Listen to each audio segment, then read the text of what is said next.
Thank you, Annette. Thank you for the organizing team to having me here. It's a wonderful session. I'll try to do my best now. In the next 15 minutes, I want to talk about the people of the Northern Ocean from a linguistic perspective. That has, of course, often been done before, so there are only minor points I have to add. As I'm not an archaeologist, please forgive all crimes.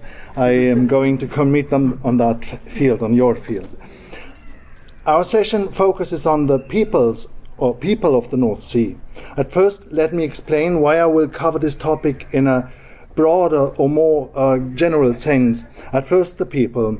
As a linguist, I can only focus on speakers and their languages. I hope you can live with that. Second, the North Sea. I'll deal with the written sources with fully represent the Roman perspective on the world. The Romans inherited a geographical worldview from the Greeks, which was based on a mythological concept of the world as a disk, with the land in the middle and a straight and unstructured coastline at the edge. Even if the concept changed fundamentally since Aristotle... I should do something, yeah. Even if the concept changed fundamentally since Aristotle in the 4th and Eratosthenes in the 3rd century BC, many notions persisted. One of them was the belief in a straight northern coastline, which outlasted even the first Greek and Roman expeditions and eyewitnesses from the North Sea. Even after the discovery of Jutland, the Northern Ocean still appeared as a mainly homogeneous expanse of water with two unseparated parts, namely the Mare Germanicum, which is the North Sea, and the Mare Suebicum, which is the Baltic Sea, divided only by Jutland and some smaller island, as for example Sweden. Classical literature therefore preferred the term Oceanus Septentrionalis, the Northern Ocean. Thus, when the classical texts point us to certain islands, coasts and peoples in the Northern Ocean, we often don't know if they refer to the Baltic or the North Sea. This holds true even for the time of Tacitus, but even more so when earlier sources are involved, as, for example, the voyage of Pytheas, on whom Pliny relies a lot.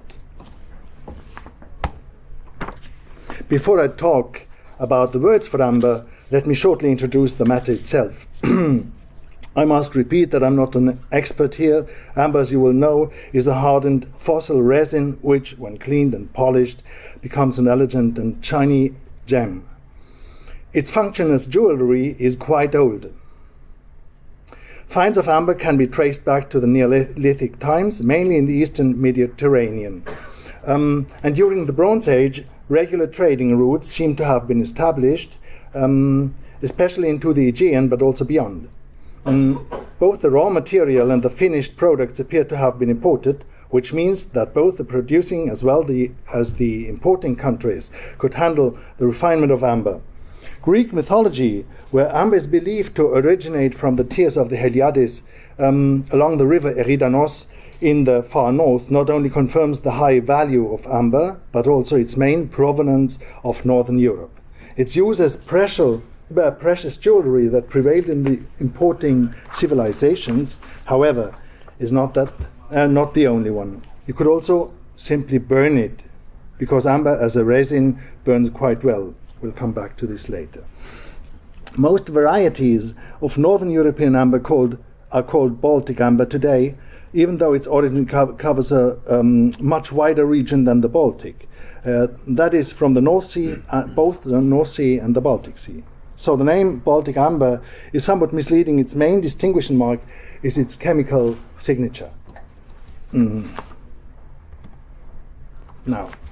in the following, I will compare information from two historical sources with linguistic evidence of some words denoting amber that are attested in the same sources.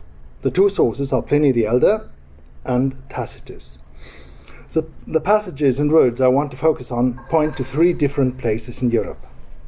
Tacitus, at the end of the 1st century AD, has a chapter about an amber-gathering people at the Baltic Sea, the Aesti, which he calls Aesti, yes. Pliny, some decades earlier, deals with amber in detail in his 37th book.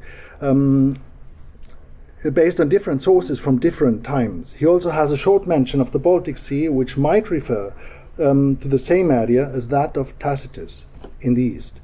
Furthermore, he also cites a Germanic word for amber in Scythia, which at first sight looks like it points to southeastern Europe. However, Pliny mainly refers to a historical setting at the southern shores of the North Sea, or potentially even Eastern Europe. We don't know exactly. It is obvious that historiography doesn't lead to a coherent picture. So I would like to argue that if we take the words for amber in these texts seriously, they suggest that we are in fact looking at several Germanic subgroups and their words for amber, which were located in different areas of Northern Europe. These groups may have been responsible for different amber trade routes, but that is something that you archaeologists have to point out or to decide.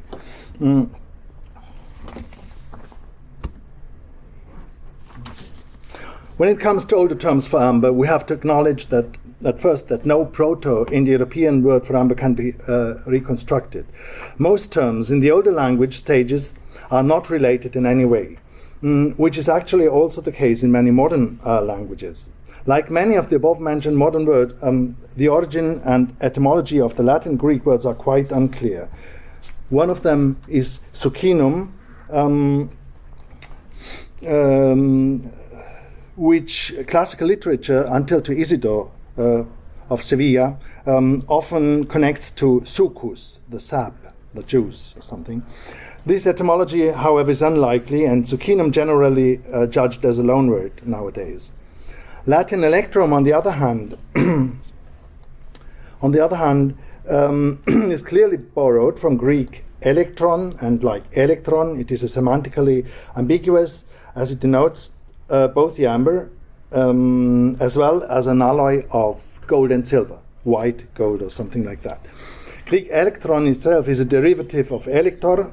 Elector, in turn, is a byname of Helios, the personified sun, whose daughters, the Heliades, shed the amber tears, as explained above. Additionally, the polysemy of Greek electron is a crucial point when it comes to the designation of amber in some Germanic languages. No, still the same slide. In early research, quite a number of words were claimed to mean amber, mainly Old High German and Old English. It's mainly two scholars in the 80s, Meinecke and Schabram, who showed that the Old High German and Old English words involved glossed instances of Latin electrum in its meaning metal alloy and not amber. So the bulk of these words, sorry, too early. The bulk of these words did not mean amber at all. Some of the remaining entries surely designated amber. However, they seem to be neither old or widespread. The Old High German compound Agatstein, for example, involves Latin achates, which again is a loan word from Greek. The only old words that really denote amber in this list are the cognates of Old English glare, for example, or Old Norse glar, and so on. We will now come to the early history of these words, or this word family, which leads us to the Northern Ocean and its amber, and to Pliny and Tacitus.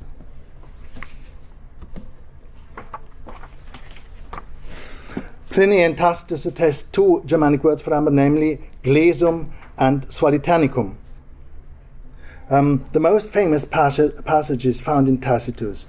In one of the last chapters of his Germania, he tells about a tribe called Ist at the eastern shore of the Baltic Sea. It is one of the remotest regions he deals with in his book. Tacitus ranks the Ist among the Swabians, a Germanic people, by rites and habits. However, he compares their language with the Celtic language of Britannia. The main reason for his detailed description is of economic nature, though, as the bigger part of the chapter deals with the origin and characteristics of amber, as well as its role for the Ist and the Romans. According to Tacitus, the Ist are the only people who gather amber on the shore, and which they call glesum. They don't use the amber themselves, following to Tacitus, but only trade it as a raw material and marvel at the price they get for it. Especially the last statement is quite puzzling because, as far as I do understand, there are indeed finds of amber artifacts in the eastern Baltic regions.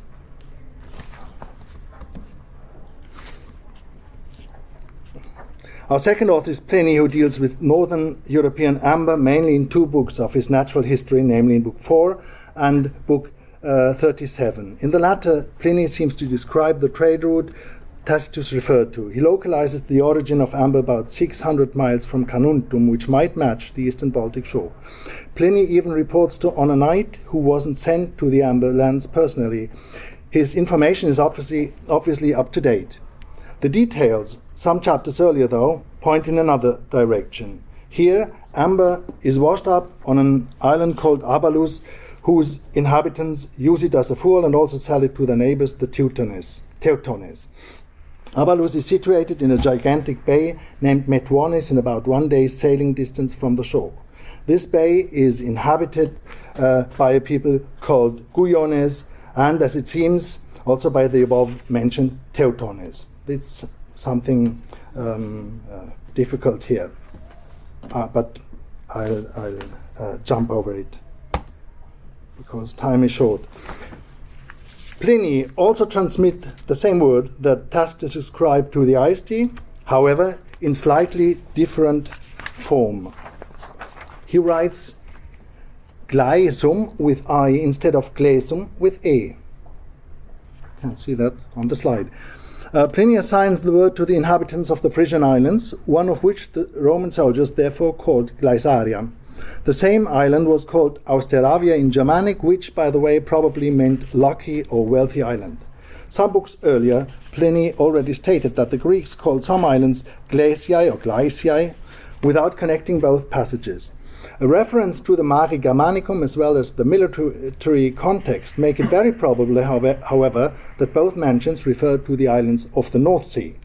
If the names Glaeciae and Glysaria were formed independently, as Pliny suggests, the underlying word must indeed have been very present in the North Sea region, same as the motive for giving such a name. Now let's look at the words from a linguistic perspective. The variation of I and E in the more famous one, glesum, is often regarded as a problem of writing. Yet we have to acknowledge that both designate different phonemes in Standard Latin and take into consideration that the spelling variation actually derives from two different vowels. One important aspect is that the variants are not widely mixed but relatively clear, distributed between both authors. Tacitus has only the transmission with simple E, while Pliny shows more variants, all of them pointing to a spelling with 4 letters before the S, so that all of Pliny's variants could be misspelled from an original diphthong I. If we take these variants seriously, we can actually assign them to two different dialects of Germanic, Northwest Germanic and East Germanic respectively. The Northwestern Germanic form is Gläser, which corresponds to Pliny's spelling. The East Germanic form is Gläser, which reflects Tacitus' form. I admit there are some limiting factors on this argumentation. One of them is that the Latin spellings I and E, although standing for different phonemes, sometimes get confused in Vulgar Latin. The other one is the fact that a word like glaze is not attested in the Gothic Bible, and the Gothic Bible, unfortunately, is the only surviving text of East Germanic. But as far as I see, there is no word for amber in the Bible. However, there is a hint that East Germanic variant, you see it down there, that an East Germanic variant of this word existed indeed, as Latvian glesis can best be explained as a loan from Gothic or a related language. Now to the last word. Pliny mentions another word for amber without explicitly identifying it as Germanic. He describes a red type of amber in Scythia, which is called Swaditernicum. He refers to Philemon here, a quite unknown geographer from the 1st century AD. As the region just designated as Scythia is quite extensive, this localization is rather inaccurate. One would at first assume a place in southeastern Europe. The eastern trade route and the IST came to mind. However, let's not forget that in the Greek tradition, Scythia reached as far as the Rhine. This word shows two minor variants, that should have been on the former slide, which can easily be explained as secondary. So we can stick with Swalitanicum.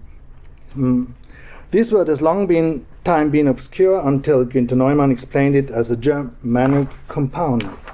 The elements of this compound are svalja, which is the Proto-Germanic base term on Old English verb svallan, to burn something. The second part is a derivative of the Germanic word for wood, whose equivalent means pine wood in Norse and German, but even tar and resin in Old English. Given that the closest cognates of the two elements appear in Old English, the best localization of Swalitanicum would be the area around Jutland, where most speakers of Old English originated. Furthermore, judging by the semantics, these people did what Pliny imputed to the North Sea people. They used amber as fuel. On the other hand, if an Scythian or Eastern European origin of this word were true, we would expect it to be close to Gothic. Gothic, however, lacks both elements of this compound. For the first part, even the whole word family, with all its cognates, is completely inexistent. So this word is hardly East Germanic. Let me briefly summarize my results. As we have seen in some cases, the linguistic forms support the historical statements. In particular, dialect geography helps to pinpoint words to particular regions. Tacitus' chapter on amber includes many unlikely details, yet the spelling glesum that he uses points to an Eastern Germanic dialect area and indicates that this information derives indeed from the Baltic Sea. In turn, Pliny's use of gleisum or glesum better, a form that belongs to a North or West Germanic dialect, corresponds to the fact that Pliny's information relates to the North Sea area. In other cases, however, linguistic data contravenes the historical evidence. Swalitanicum, most probably a West Germanic word, makes Pliny's localization in Scythia unlikely, or at least it suggests that Philemon used the term Scythia in an obsolete manner, namely as referring to the entire area east of the Rhine. And here it is. Oh, sorry, that should have come right now, and this is some literature. Thank you very much.